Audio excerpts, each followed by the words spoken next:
Rinse takes your laundry and hand-delivers it to your door, expertly cleaned and folded. So you could take the time once spent folding and sorting and waiting to finally pursue a whole new version of you. Like Tea Time You. Or this Tea Time You. Or even this Tea Time You. So did you hear about Dave? Or even Tea Time You. So update on Dave. It's up to you. We'll take the laundry. Rinse. It's time to be great. When you walk into a Burlington, you're walking into amazing prices and great gifts. That's main character energy. Because at Burlington, the holiday savings aren't the only things turning heads. Discover quality finds and perfect presents for everyone on your list, even those who are hard to shop for. Toys and jewelry to new beauty brands and styles, these gifts go seamlessly from our stores to under your tree. Seriously, with these savings, why shop anywhere else? Burlington deals, brands, wow. This is Optimal Finance Daily, Financial Mass Destruction by Jesse Cramer of bestinterest.blog. Quote, Charlie Munger and I are of one mind in how we feel about derivatives and the trading activities that go on with them. We view them as time bombs, both for the parties that deal in them and the economic system. Warren Buffett. Not to mince words, Buffett has also called derivatives financial weapons of mass destruction.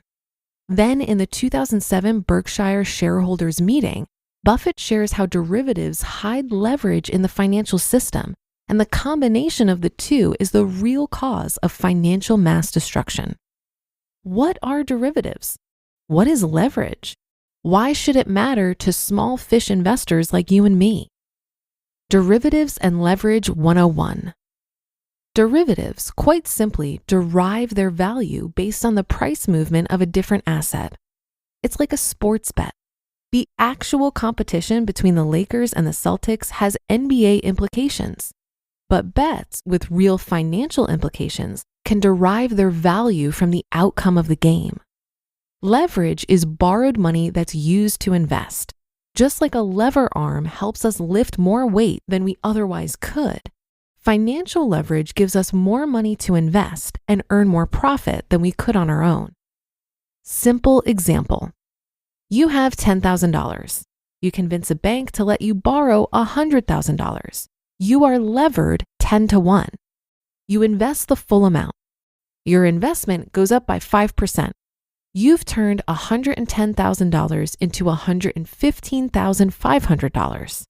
The bank charges you a small borrowing fee, $500, and you give them back the $100,000 loan.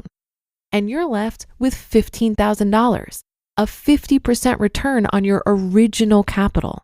You levered a 5% investment gain into a 50% total return. But what if the investment went down 5%? Your investment goes down 5%. You've turned $110,000 into $104,500.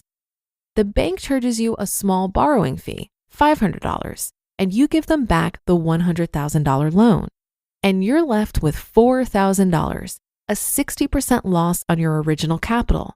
You levered a 5% investment loss into a 60% total return.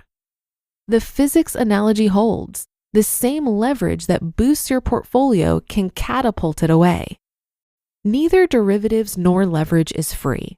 Both involve counterparties who are charging or paying a fee. When you borrow mortgage money from your bank, you pay them interest. This is the same exact thing. But how can these simple instruments be weapons of mass destruction? The danger of derivatives and leverage. Buffett went on to write in 2002, quote, "The range of derivatives contracts is limited only by the imagination of man, or sometimes, so it seems, madmen," end quote. Derivatives are often complex bets involving huge sums of money. Bets on bets on bets that transform an original $10 million investment into billions of dollars. Warren Buffett pointed out that this creates an incentive problem in accounting. Namely, if we both think that we'll win our bet, even though only one of us can possibly win, then neither of us will accurately account for our downside risk. We'll both be too optimistic in our accounting. And when repeated and multiplied over thousands and thousands of bets, Wall Street ends up trillions of dollars too optimistic until the music stops. Buffett said, quote, "But the parties to derivatives also have enormous incentives to cheat in accounting for them. Those who trade derivatives are usually paid in whole or part on earnings calculated by market-to-market accounting. But often there's no real market, and market-to-model is utilized. This substitution can bring on large-scale mischief.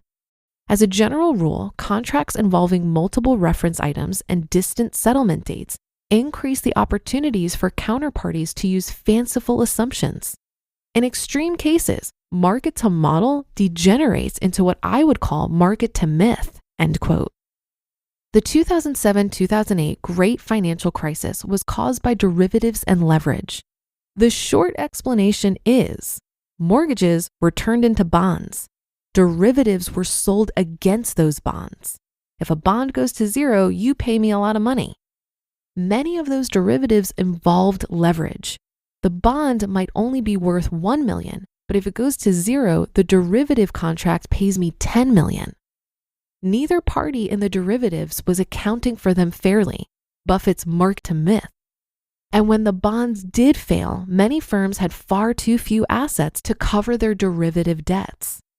Here's Professor Brad DeLong discussing the 2007-2008 financial crisis on the Odds Lots podcast.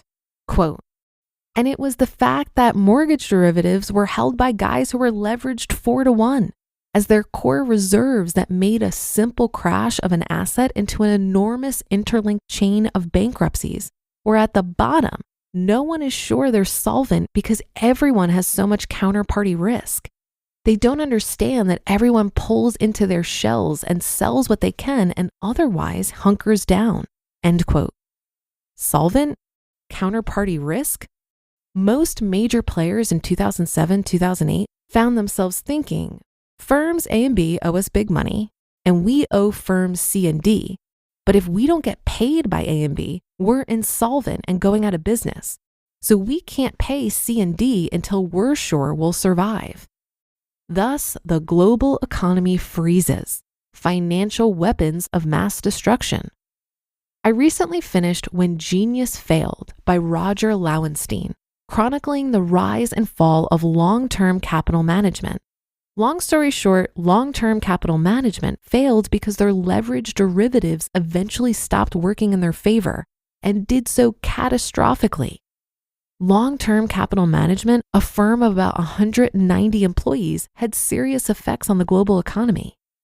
Why does any of this matter to you? My first level thought is, don't mess around with leverage or derivatives. You don't need them. Most investors don't understand them anyway. Just avoid them. The second level thought is, if you don't have an opinion on leverage and derivatives, you probably shouldn't like them.